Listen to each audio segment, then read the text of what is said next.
Assalamualaikum warahmatullahi wabarakatuh.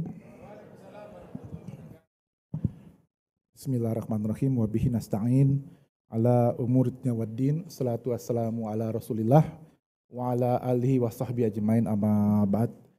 Yang saya hormati Bapak Rektor dan jajaran Sivitas Akademika UIN Sunan Ampel, Bapak Direktur, Pasca Sarjana, Prof. Master Hilmi, para masyaikh, para guru besar, para narasumber lain. Ini ada guru kita semua, ada Prof. Amin Abdullah, ada Prof. Tim Lindsay, nggak tahu apa masih ada di online atau enggak, masih ya.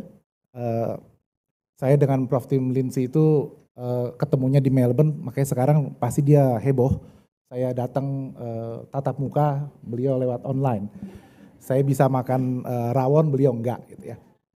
Ada Prof. Amin Abdullah, terus kemudian juga ada sahabat saya, Habib Prof. Aji Alatas dari New York. Saya bukan hanya dekat dengan Bib Aji, tapi juga dekat dengan istrinya, Adinda Samara. Saya nggak diajak, sengaja diumpetin. Begitu juga Ibu moderator kita, Ning Nabila. Nah, Prof. Tim Lindsay, ya oke. Nah, saya mau meneruskan bahasan dari Profesor Tim Lindsay tadi soal fatwa di Indonesia. Jadi ada fatwa yang memang diberikan pada tataran individual. Jadi ada ulama, dai, ustadz yang ditanya dan kemudian mengeluarkan fatwa. Pertanyaan-pertanyaannya misalnya apa hukumnya pakai celana jeans, misalnya. Apa hukumnya pakai sorban Yasir Arafat terus rambutnya gondrong. Itu pertanyaan-pertanyaan secara individual dan bisa dijelaskan. Ya. Maka ada Ustadz Abdul Somad, Ustadz Adi Hidayat, dan para habaib dan yang lainnya. Tapi juga ada fatwa-fatwa yang masalah aktual yang berkembang di masyarakat, yang kemudian fatwa ini ditujukan kepada publik, bukan kepada individu. Ya. Bagaimana hukumnya vaksin COVID misalnya. Ya. Nah itu biasanya akan diliput oleh pers dan berpotensi menjadi isu yang kontroversial, pro kontra. Nah ini biasanya dikeluarkan oleh ormas Islam, baik itu secara urutan berdiri tahunnya, Muhammadiyah, Nahdlatul Ulama, dan Majelis Ulama Indonesia misalnya. Nah pertanyaannya sekarang adalah, kalau kita mengikuti argumentasi dari Profesor Tim Lindsay tadi bahwa Indonesia ini the best model, ya, karena negara tidak mengintervensi wilayah fatwa. Dibandingkan dengan Brunei Darussalam tadi, bahkan dibandingkan dengan Singapura saja misalnya, di mana nanti Pak Nur Sahril yang bisa bicara lebih banyak soal Singapura ini, soal Malaysia, di mana negara terlibat dalam urusan fatwa. Di Indonesia tidak. Karena kita tidak punya mufti resmi. Dulu almarhum abah saya 20 tahun jadi ketua komisi fatwa, tapi tentu beliau tidak bisa dianggap sebagai mufti Indonesia secara formal, karena memang kita tidak punya title itu, mufti. Nah pertanyaannya adalah, tadi Prof. Tim Lindsay mengatakan bukan hanya the best model, tapi juga ada unsur chaoticnya dari fatwa-fatwa. Karena tidak diintervensi oleh negara, maka fatwa secara institusi, secara teori akan banyak sekali fatwa yang berbeda. Bukan hanya 3 fatwa dari 3 ormas Islam, ini bisa lebih karena ormas Islam juga banyak, yang belum disebut juga banyak. Tapi juga seringkali fatwa antara MUI Pusat dengan MUI Jawa Timur bisa beda. Fatwa NU Pusat, PBNU Pusat dengan PBNU Jawa Timur juga bisa beda. Gitu ya. Padahal isunya sama-sama isu penting, isu nasional, manhaj yang dipakai berfatwa juga sama, ya, tapi kesimpulannya bisa berbeda. Nah chaoticnya adalah mau ikut yang mana. Gitu ya. Nah repotnya lagi kan kalau mau pakai struktur organisasi, loh kalau sudah pusat yang bicara, daerah nggak perlu dong ngomong. Tapi kan ada kaidah, ijtihad itu tidak bisa digugurkan oleh ijtihad yang lain. Satu fatwa tidak bisa digugurkan oleh fatwa yang lain. Contoh terakhir itu soal Karmin ya. Apakah zat pewarna dari Karmin itu mau dikiaskan dengan belalang ya, sehingga menjadi halal, atau berbeda, ini bukan belalang. Nah ternyata kedua lembaga yang mengeluarkan fatwa berbeda ini sudah minta petunjuk, minta masukan dan data dari para pakar. Para pakarnya pun beda pendapat ternyata. Ada yang bilang dia memang jenisnya belalang, ada yang bilang bukan. Nah, sehingga para ulama meskipun manhaj fatwanya mereka sudah pakem, sudah ada patokannya, tapi akhirnya kesimpulannya bisa beda. Nah ini yang kemudian akhirnya menjadi unsur chaotic itu tadi. Nah saya ingin musuhkan yang pertama. Pertama adalah berkaitan dengan tema kita kajian, untuk kajian ke Islamic Studies di Pasca Sarjana.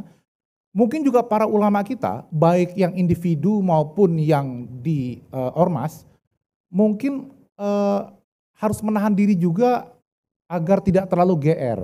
Bahwa seolah-olah fatwa mereka itu memang sangat penting. Jangan-jangan kalau kita lakukan penelitian empiris, sejauh mana sih fatwa-fatwa dari ormas Islam itu atau dari individu memang dipakai jadi rujukan di masyarakat? Jangan-jangan yang dipakai rujukan di masyarakat itu adalah sebetulnya kiai lokal saja. Apa kata kiai lokal, maka dia akan diikuti. Ketimbang kemudian rame-rame di tingkat media massa misalnya. Atau jangan-jangan sekarang terjadi pergeseran, umat lebih percaya pada fatwa-fatwa individual, ya, seperti tadi Ustadz Abdul Somad, Adi Hidayat, ya, dan lain-lain, ketimbang fatwa dari ormas. Meskipun dari ormas itu anggota komisi fatwanya adalah profesor doktor dari UINSA. Nah ini perlu ada kajian secara empiris, sejauh mana sih sebetulnya pengaruh fatwa itu di masyarakat. Itu yang pertama. Yang kedua, meneruskan argumentasi dari Prof. Tim Lindsay tadi, bahwa negara tidak mengintervensi di Indonesia, saya melihat ada benarnya, tapi juga belakangan ada dua bidang yang negara mengintervensi soal fatwa. Yang pertama adalah soal halal sertifikat. Tidak bisa keluar halal sertifikat kalau tidak ada fatwa. Jadi sebetulnya halal sertifikat yang diterima oleh perusahaan-perusahaan itu, oleh restoran, oleh company dan lainnya, itu merupakan fatwa tertulis bahwa produk ini halal. Diformalkan dalam bentuk sertifikat tulis. Ditandatangani resmi begitu ya. Nah, dan itu menjadi instrumen negara. Karena ada undang-undangnya sekarang. Dan saya kira di UINSA ada lembaga halalnya di sini kayaknya, ada kajian halalnya gitu. Dulu saya pernah diundang dan saya protes juga gitu bahwa definisi halal di fikih dengan di undang-undang kita beda. Makanya yang terjadi adalah lucu-lucu, asbak jadi halal, ya, kulkas jadi halal gitu ya. Jadi ya gitu.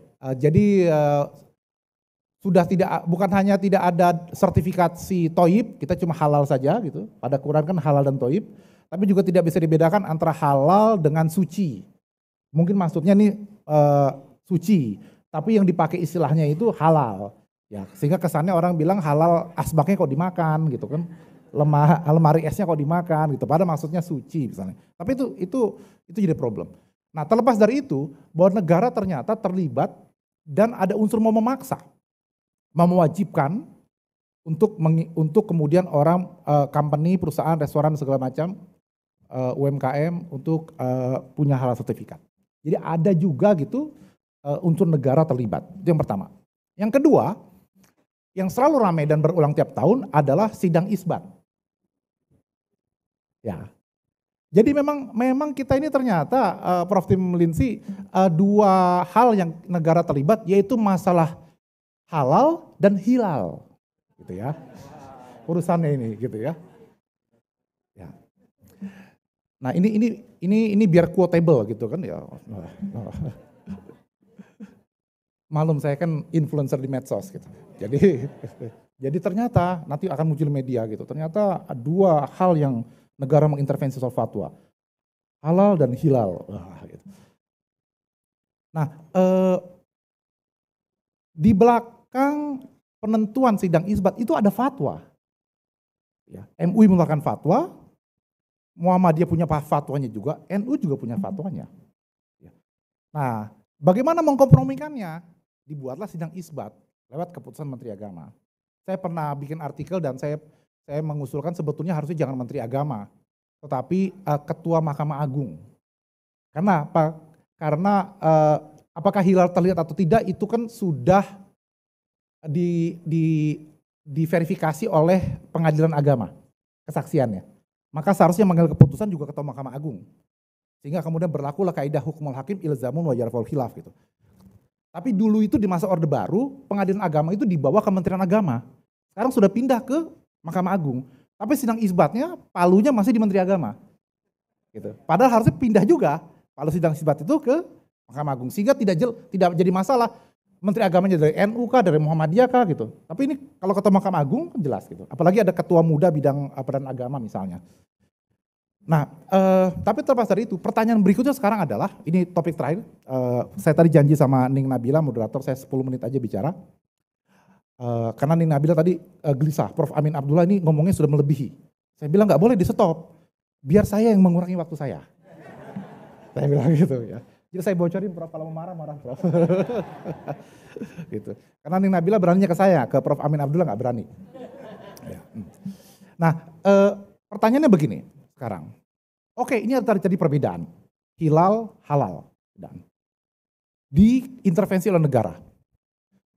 Tapi sejauh mana sebetulnya negara juga perlu mengakomodir perbedaan-perbedaan fatwa dalam dua bidang itu. Masalah halal, kita tahu teorinya, ada teori istihalah dalam mazhab Hanafi, ada teori istihlak. Dan ini ada yang dinyatakan halal, ada yang dinyatakan haram, dan kita bisa berbeda pendapat. Sembelihan, apakah harus 2 jalur yang terpotong atau harus 4? Itu para ulama mazhab berbeda pendapat. Nah, ada nanti emulsifier, gelatin. Apakah ini kemudian menjadi otomatis haram atau halal? Terjadi perbedaan pendapat. Nah, ketika negara sudah memilih mengintervensi dan menjadikan fatwa MUI sebagai barometer, sejauh mana kemudian negara bisa mengakomodir perbedaan fatwa? Yang pertama. Sama dengan masalah hilal. Kan? Muhammadiyah dengan teori wujudul hilalnya, NU dengan imkanur ru'yah. Ya. Ini ada perbedaan-perbedaan, lantas sejauh mana negara bisa mengakomodir? Pertanyaan berikutnya, dan ini yang saya mau tekankan, katakanlah negara mau mengakomodir.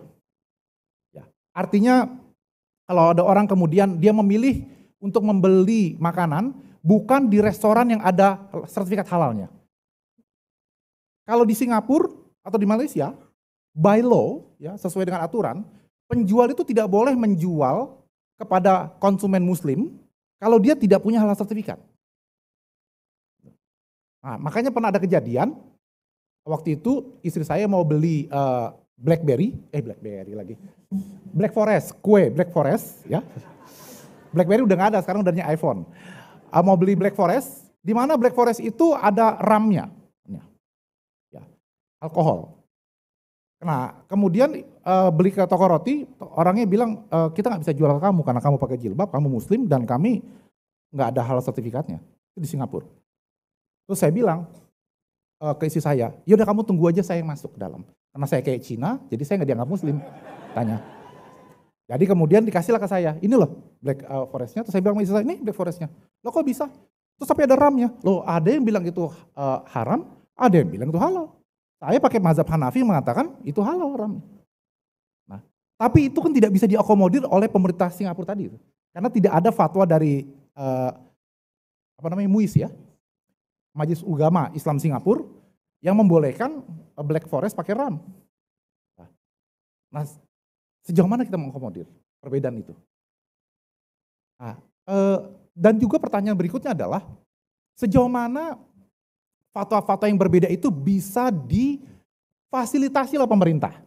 Nah ini yang sempat heboh kemarin dengan kawan-kawan Muhammadiyah, izin Prof. Amin, ketika terjadi perbedaan hasil perbedaan Lebaran Idul Fitri. Ya. Nah sempat rame bahwa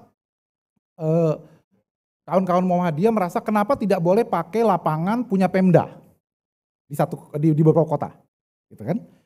Nah Pemda mengatakan, loh ini lapangan punya pemerintah dan kami bukannya tidak boleh, tapi kami menunggu hasil sidang isbat karena kami bagian dari aparat pemerintah. Tapi pakai lapangan non pemerintah silakan, tidak akan dilarang. Nah, jadi akhirnya apa? dibolehkan, tidak akan dilarang bahwa harus lebarannya sama dengan pemerintah, tapi tolong jangan minta difasilitasi perbedaannya. Jadi silakan berbeda tapi bertenggang rasa. Nah ini jadi problem kita. Karena teman-teman Muhammadiyah marah semua ke saya. Waktu saya bilang, ya Muhammadiyah tidak perlu meminta fasilitasi pemerintah. Tapi juga tidak boleh melarang Muhammadiyah yang berbeda lebarannya. Nah, jadi pengalaman saya di Australia, ada kawan saya mahasiswa dari Arab yang kemudian bilang ke saya, kenapa kok di Australia negara multikulturalisme, negara pluralisme, itu libur hanya Sabtu dan Minggu. Sabtu pasti dari tradisi Yahudi, Sabat. Ya. Ini saya tadi sudah bisik-bisik dengan Prof. Amin Abdullah, dengan Prof. Mazhar juga. Ini saya sengaja pakai sorbannya Yasir Arafat menunjukkan sikap dukungan. Nah, jelas, tanpa harus bicara. Gitu. Ini simbol, jelas. Beliau pakar semiotik, beliau pasti paham. Nah, jadi, apa terjadi lupa? Sabat, oke. Jadi kenapa Sabtu libur? Karena Sabat, ada tradisi Yahudi di sana. Kenapa Minggu di Barat juga libur? Ada tradisi Kristen. Terus mahasiswa saya dari Arab bilang, harusnya Jumat juga libur. Karena ada tradisi Islam. Jadi kalau Australia ini negara multikultural, maka harus mengakomodasi dong tradisi hari Jumat. Saya bilang, oh saya setuju, berarti kita cuma kerja 4 hari. Ya, kita harus menghormati perbedaan agama, sehingga karena masing-masing agama punya hari libur dan kita harus menikmatinya semua, kan gitu. Tapi bahayanya adalah, kalau besok-besok ada agama lain atau aliran lain mengatakan, kami Senin juga itu hari raya kami. Selasa juga, akhirnya kita semua atas nama pluralisme, atas nama berpendapat, nggak pernah kerja, tidur semua kita. Seminggu, gitu. Pertanyaannya adalah, sejauh mana kita harus menolerir perbedaan dan sejauh mana pemerintah harus memfasilitasi perbedaan itu. Yang terjadi di Australia adalah, Natal libur, Sabtu, Minggu libur. Kalau kemudian Jumat Anda mau libur, silakan. Tapi tidak dibayar kerja pada hari itu. Kalau kemudian Lebaran itu jatuhnya hari Senin. Bukan pas hari libur di Australia. Silakan atas nama religious holiday, lapor, bisa kasih waktu sampai 3 hari libur, tapi dia tidak bisa klaim karena dia nggak kerja kan. Jadi win-win solution. Kamu tidak dilarang atas nama agama kamu untuk libur hari itu, untuk merayakan hari raya kamu, tapi ya kita tidak bayar kamu. Gitu. Jadi pilihannya sekarang. Nah, negara tidak bisa mengakomodir semua, tidak bisa memfasilitasi, tapi juga tidak bisa melarang. Nah, itu yang terjadi. Nah, kita akan repot kalau setiap ada perbedaan, semuanya mau difasilitasi oleh pemerintah. Nah, di kita itu masih ingin semuanya difasilitasi, dan akhirnya akan marah kalau kemudian tidak difasilitasi seolah-olah tidak dianggap. Nah, jadi kalau menurut saya titik komprominya adalah pemerintah tidak boleh melarang perbedaan, tapi juga tidak perlu memfasilitasi. Kalau mau ya silakan. Ya. Tapi itu tadi sejauh mana memfasilitasi ketika semua pihak yang berbeda minta difasilitasi, akhirnya kita libur semuanya. Nggak ada yang berangkat kerja. Saya kira itu yang bisa saya sampaikan sebagai pancingan diskusi kita. Subhanakallah ilmana ilam alam tanah innaka antal alimul hakim, maha suci engkau ya Rabb. Sungguh kami tidak punya ilmu apapun, kecuali apapun yang telah Kau ajarkan kepada kami. Wallahul muwaffiq ila aqwamit thoriq. Assalamualaikum warahmatullahi wabarakatuh. Terima kasih banyak Gus Nadir, karena narasinya sangat bagus, saya maafkan tadi ya. Saya jadi